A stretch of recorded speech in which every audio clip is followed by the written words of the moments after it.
The Principal Secretary for the State Department for Mining, Harry Kimtai, has issued a stern warning to individuals engaging in illegal mining operations, emphasizing that the government will take decisive action to restore order and protect the rights and resources of local communities. Speaking during the launch of the Nyanza Gold Miners Summit in Migori County, PS Kimtai declared that those who are engaging in illegal activities will face the full force of the law, emphasizing that there is no other option other than complying.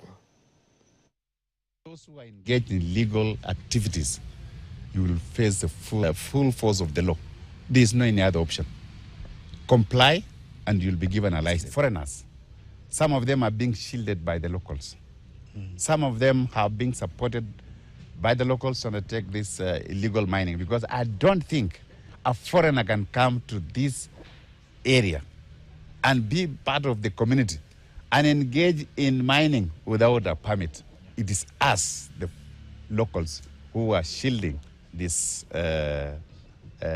influx of foreigners. There is no way we can have mineral storage in our area here, and the people are benefiting are not our people. And there is no way we can also house these people here, and the reward we are getting are chemicals in our rivers.